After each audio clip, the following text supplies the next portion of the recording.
My sister sold my car without asking to fund her party, so I bought a new one and left her family in chaos. I'm a 27-year-old guy, and my first car wasn't just transportation, it was independence. It took me 4 years of double shifts, skipped vacations, and eating instant noodles to buy it. Every time I turned that key, it reminded me that I'd built something for myself, something no one could take credit for. To me, that car was peace and escape from the chaos. I called family. My sister, Chloe, is 3 years younger, but you'd never know it from how our parents treat her. She's the golden child, always forgiven, always adored. When she crashed Dad's old SUV because she was texting, they said, "At least she's safe."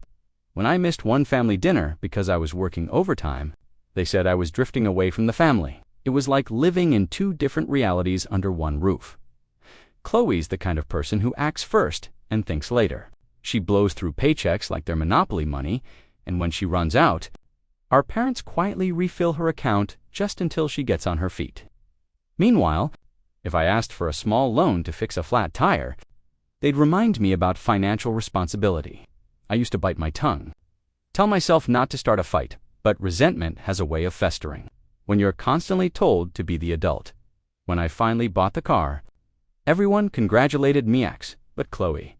She eyed it with that mischievous smirk of hers and said, "Wow, our car looks so nice." She laughed when I looked at her, like it was a joke. I laughed too, pretending it didn't bother me, but deep down something twisted in my gut.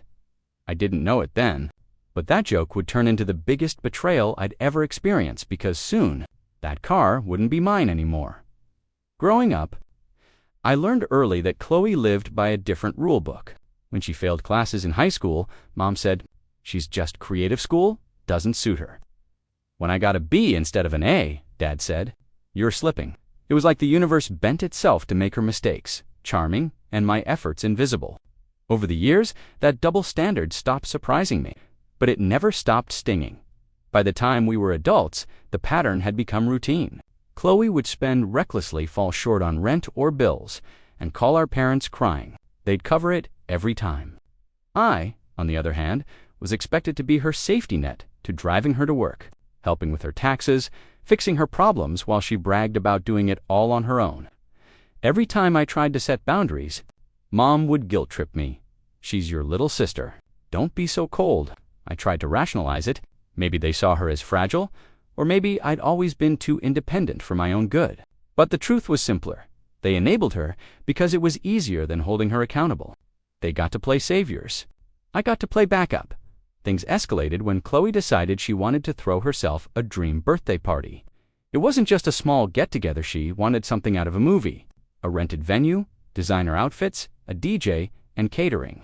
When she told me her plan, I laughed and said, "With what money?" She smiled and said, "Don't worry about it. I'll figure something out." I should have known what that meant. Whenever Chloe said, "I'll figure it out," it usually meant someone else would pay the price. And this time, that someone would be me. The weekend before Chloe's big party, she came bouncing into my room like she owned the place. "Hey," she said, dragging out the word, "can I borrow your car? I just need to pick up a few decorations for the party." I hesitated. Every instinct screamed no. She had a history: lost wallets, dented doors, accidental scratches. But then Mom's voice echoed from the hallway. "Come on, don't be difficult. It's just a quick errand." Against my better judgment, I handed her the keys and said, 2 hours. Please don't mess this up." She smiled like she'd already won. 2 hours turned into 6. Then 8. My texts went unread, my calls ignored. By midnight, I was pacing near the window, fury simmering in my chest. When I finally heard the engine outside, I ran out before she could even park. The car reeked of cheap perfume and alcohol. There were scratches along the side, the passenger seat stained with something sticky, and empty bottles rolling on the floor. Chloe stumbled out, laughing with her friends. "Relax, dude," she said when she saw my face. "We just made a few extra stops. Don't be such a control freak. Are you serious right now?" "You were supposed to?" She cut me off with a smirk. "God, you're so uptight. It's just a car." Before I could reply, Mom came out in her robe. "What's going on?" she demanded. I explained, furious, but Chloe started crying on cue. "I didn't mean to. I was just helping my friend." And like clockwork, Mom turned on me. Why do you always have to make everything a fight? I stood there, staring at the damage, realizing something dark. In this family, Chloe didn't need to lie. She just had to cry. And I had a sick feeling this wouldn't be the last time my patience, was tested. 3 days later, I came home from work, exhausted and ready to crash. But when I pulled into the driveway, something felt wrong. My car, though one thing that made me feel in control, wasn't there. At first, I thought maybe Dad had moved it, or Chloe had borrowed it again without asking. My stomach tightened as I checked the garage, the street, the backyard. Nothing. I called Chloe immediately. "Where's my car?" I demanded. She laughed, that same fake, carefree laugh she used when caught lying. "Oh, don't freak out." I handled it. Handled what? I sold it. Her voice was casual, like she'd just mentioned selling an old jacket. I froze. "You what?" She sighed. "I needed money for my party, okay? You weren't using it much, and I swear I'll pay you back once I get my bonus next month. It's not a big deal." I remember standing there in silence, feeling the blood drain from my face. She didn't just cross a boundary, she burned the whole bridge. When I confronted our parents, expecting outrage, they didn't even seem surprised. "Chloe told us," Mom said softly, "she made a mistake. Don't make this worse by yelling, 'a mistake.'" I said, my voice breaking. "She sold my car. Without permission." Dad rubbed his temples. "We'll figure it out. Family is more important than money." That sentence snapped something inside me.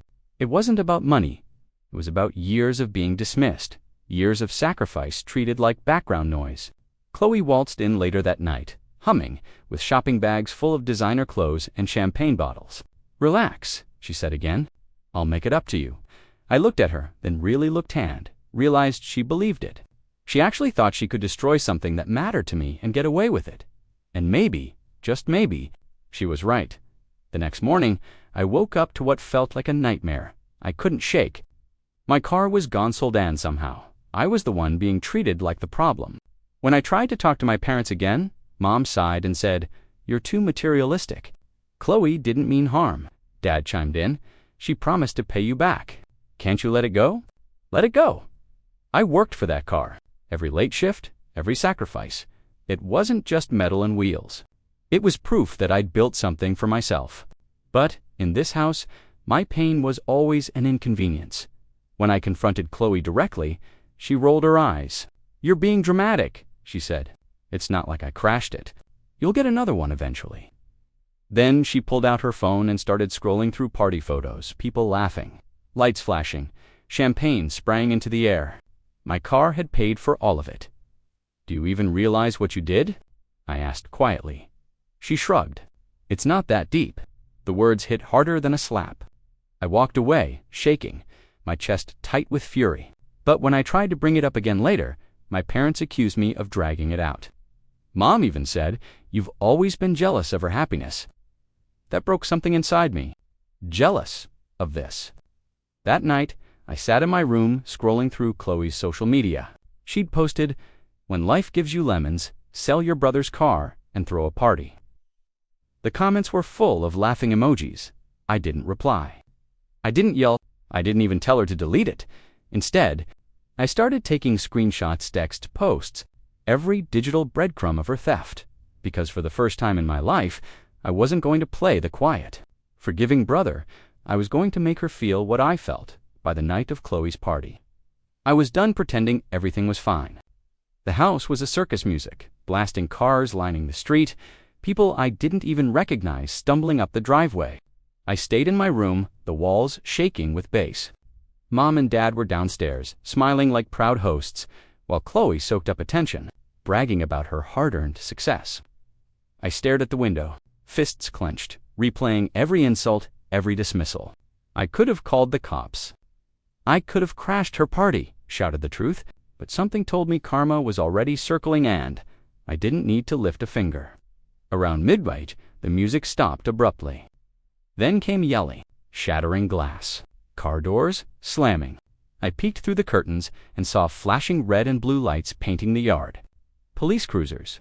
Someone had called in a noise complaint or maybe more. I stepped outside quietly. The scene was chaos half, the guests scattering into the street, others arguing with officers. Chloe stood on the porch, mascara running, shouting, "This isn't fair. It's my birthday." The cops weren't amused. They asked who was in charge of the property, and she pointed at Dad, who suddenly looked 50 shades paler. Turns out, several partygoers were underage, and neighbors had reported drinking, vandalism, and property damage. "You always handle things better," she pleaded. But I didn't move. For once, I wasn't their cleanup crew. I just watched as the golden child's perfect image cracked right in front of everyone. When the police left and the guests were gone, Chloe turned on me. "You think this is funny?" she spat. I didn't even answer. I just looked at Herschel and Steady-Ann for the first time. She didn't have a comeback, because deep down, she knew this was only the beginning of her downfall. The morning after the party was eerily quiet. The house smelled like spilled alcohol and burnt candles, with broken glass still glittering on the floor. I found Chloe sitting at the kitchen table, scrolling through her phone, eyes red and swollen. Her party had gone viral for all the wrong reasons. Videos of her screaming at the police were circulating online, with captions like "Rich Girl Meltdown" and "Birthday Disaster of the Year." I should have felt vindicated. Instead, I just felt empty. Watching her crumble didn't erase what she'd done to me. It didn't bring back my car, or the years of being treated like the backup plan in my own family. Later that afternoon, Dad called a family meeting. His tone was serious, which gave me a small flicker of hope. Maybe they were finally ready to hold her accountable. But when I sat down, I realized this wasn't about justice. It was about damage control. Dad cleared his throat. "Your sister's going through a hard time," he said. "People are saying awful things online. We need to protect our family's reputation." Mom nodded. "So, we think it's best if you drop the police report. It's just causing unnecessary attention." I stared at them, speechless. "You're serious?" "She stole from me, and you want me to protect her image?" "Don't raise your voice," Mom snapped. "We're trying to fix this." That was the moment it hit my. Wasn't part of this family. I was part of their cleanup crew, their emotional punching bag. I got up from the table, grabbed my jacket, and said quietly, "You can fix this without me." As I walked out, I heard Chloe mutter, "Drama queen." I didn't even look back. For the first time, I didn't owe them an explanation. But as I drove off in my friend's borrowed car, the weight of it all hit me. I had nowhere else to go, and no one left to stand by me. I crashed on my friend Ethan's couch that night, staring at the ceiling, replaying everything like a bad movie. The anger had burned out, leaving only this heavy numbness in its place. Ethan didn't ask for details. He just handed me a mug of coffee the next morning and said, "Whatever they did, don't go back until you're ready." That silence, that small act of kindness, meant more than anything my family had said in years. I spent the next few days in deep thought. For the first time, I didn't feel obligated to fix anyone's mess. I wasn't their emotional crutch anymore. And in that quiet, I started to think clearly. I dug out the screenshots, text messages, and sale listing that tied Chloe directly to my stolen car. I organized everything neatly and filed a formal police report, not out of revenge, but out of self-respect. When the officer called back a few days later, confirming it was a valid case of property theft, I felt something shift inside me. For years, I'd believed standing up for myself would make me selfish. But now, it just felt necessary. Meanwhile, at work, things unexpectedly turned in my favor. My boss, who'd heard about my situation through Ethan, pulled me aside. "You've been through a lot," he said. "We're expanding the regional team. I think you'd be a great fit." The role came with a higher salary and a company car. I remember sitting in that office, almost laughing at the irony. The very thing my sister stole had come back tenfold, but this time, it wasn't tied to anyone's approval. It was mine, earned, and untouchable. For the first time in months, I felt something close to peace, and as I drove that company car home that evening, I knew exactly what I was going to do next. 2 weeks later, the ripple effects finally hit home literally. Chloe and my parents received official notice from the police about the ongoing investigation. Apparently, Chloe's buyer had already flipped the car for profit, which meant the transaction trail was a mess, and she was now under scrutiny for fraudulent sale of private property. The same sister who'd smirked and said, "It's not that deep," was suddenly facing real consequences. The calls started the next day. First, Mom's sweetheart, we got a letter from the police.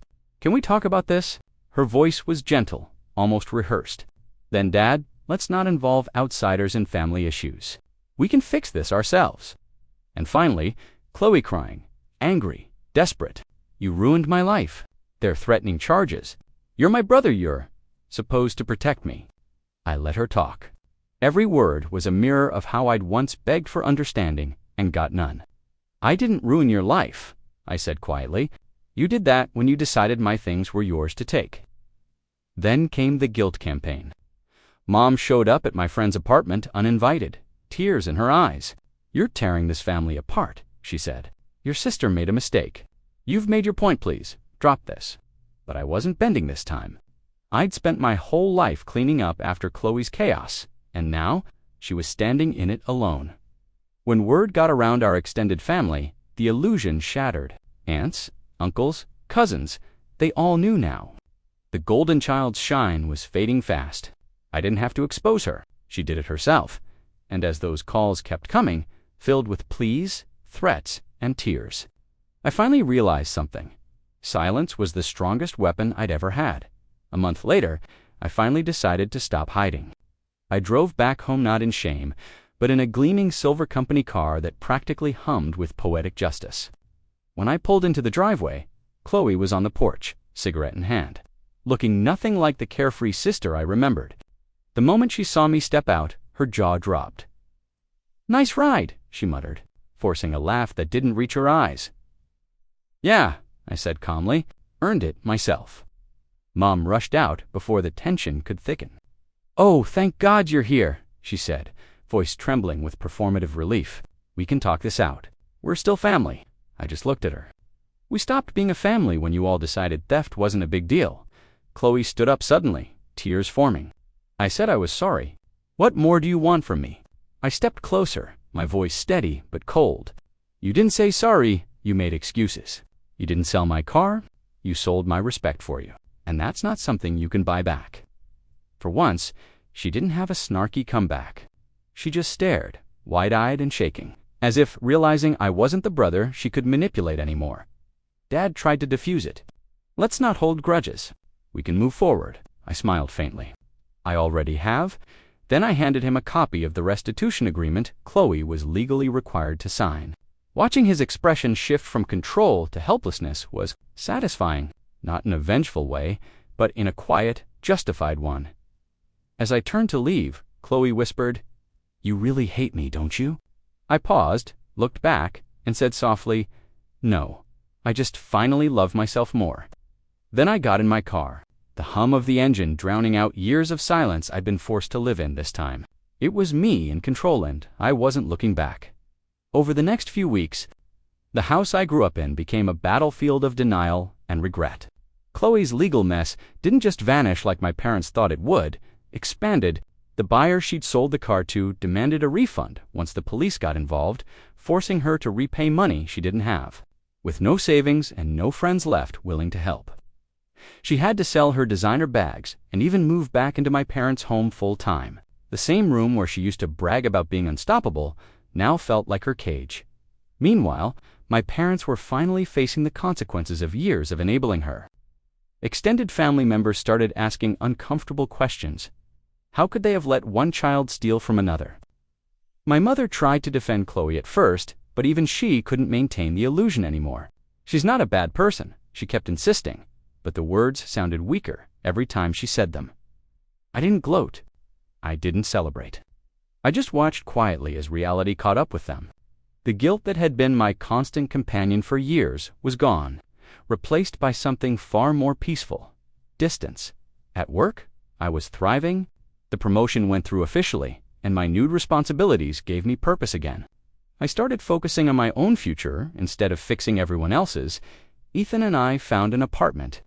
Together, nothing fancy, but it was mine. Every now and then, I'd get a text from Mom. "Your sister's having a hard time. Can you check on her?"